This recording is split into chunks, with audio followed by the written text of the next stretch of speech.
Peace. Let's do something real. I'm gonna say something real quick. You know, this little chart right here. Hold on real quick. I'm gonna show you something else. All right. I called it the signs within the signs when I, came to this conclusion. You know what I'm saying? But come to find out, as with everything, it was in the ancient studies. Okay, check it out. The Duads shamas, derived from the Sanskrit for 12 divisions, referring to the 12 subdivisions of 2.5 that comprise a sign. It is one of the few concepts from Vedic astrology that has been regularly utilized by Western astrologers. Each of the 12 Duads is associated with one of the 12 signs. The first Duad being associated with the larger sign being subdivided into twelfths. The second Duad is then associated with the second sign in order of the zodiac, and so forth all through the 12. Thus, for example, the first Duad of Scorpio, right? Scorpio, right? Is Scorpio. The second Duad of Scorpio is Sagittarius. The third Capricorn, fourth Aquarius. So, first one Scorpio, second one Sagittarius, third Cap, fourth Aquarius. See, every 2.5 degrees, right, is a sign within a sign. It's called the Duads. The Duads, Shamanats, whatever the fuck that is. The Duads indicate the subsidiary influences. Thus, for example, someone born with the sun sign at 6 degrees Aquarius, you go 6 degrees Aquarius, so you go 5 plus 1, so it'd be Capricorn.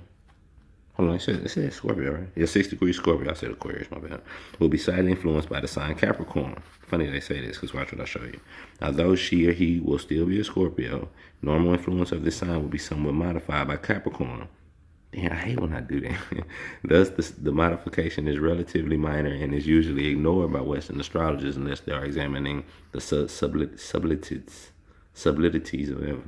of a particular chart. When the Duads are used at all, the focus is almost always on the sun sign, and Western astrology Duads of other planets are usually ignored because they don't want to get down to the science, baby. But that don't mean you can't. All right. So just how let me give this chart. It's free. I mean, it's in a damn book, right? I just put it on a piece of paper so you can see it, and it's color coded, so just make it a little easier. But anyway, so look at my chart, right? All right, this is my chart, right? See, I got my name before I corrected it.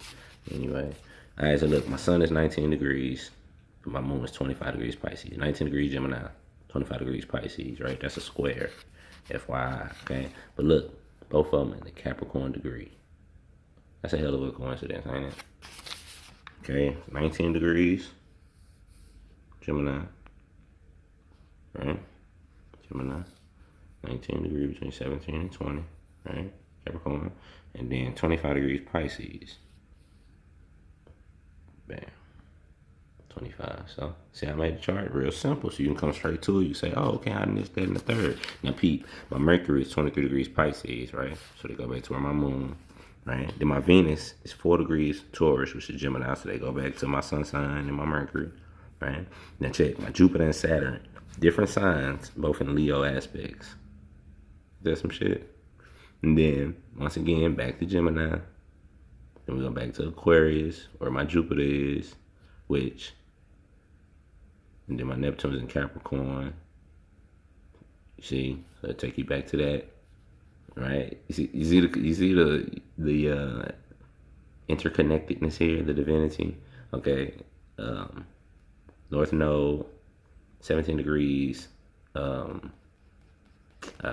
Now this is interesting because I pulled my progress chart, and I showed y'all the progressions in the other chart in the other video, and I went and I looked at the days, what I was doing when my moon went past this sign. And that was the day I did the video called They Know More About You Than You Think.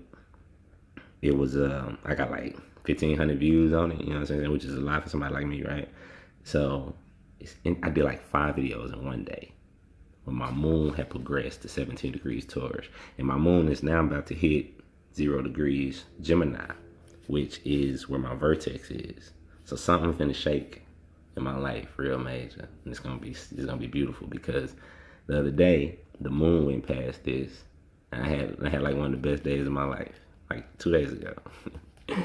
And the vertex is something that nobody ever talks about, but it's real key because I found like a lot of things happen, good and bad, when planets hit this in your chart. So it's just something else you can study, man. Something else. And this is just something I can say to my wife because she watches my videos all the time. Juno is for a man is what you want your wife to be. Okay. Now my Juno is 28 degrees Virgo. Now if you understand, Virgo is like the particulars, right? They say Virgo is like the master sign. Okay, because it knows all signs. You got to drop on all signs because it's the hands. Essentially, it's the hands of God. Right, Virgo is the Virgin. The Virgin Mary gave birth to Jesus. Jesus is Pisces, the fish, which is the exact opposite of Virgo. You see what I'm saying? You see the correlations in the signs. See, if you go down, you see Sag to Gemini, Cancer, Capricorn, because the opposite signs. You see what I'm saying? That's why you got the Virgin, then you got the Sun, because opposite. Okay, so my point is that 28 degrees of a sign, of any sign, is the master sign. 28 to 29, that's the mastery of the sign. 28, 29 is 0 degrees. You see what I'm saying? It's the mastery of that sign. So my wife has to be a fucking master, a Leo aspect of Virgo. And we've been together 15 years. So she is that, I promise you. And then look, my ascendant is in the Leo aspect of Libra. So you see, it ain't that many variations. Because it was all planned out by my higher spirit, higher soul, God within. So it's just cool, you know. Holla at me, I'll email it to you. Ain't nothing. You get a color copy where it is. You know, I got to, look better on the color. So, peace and love. Take it easy.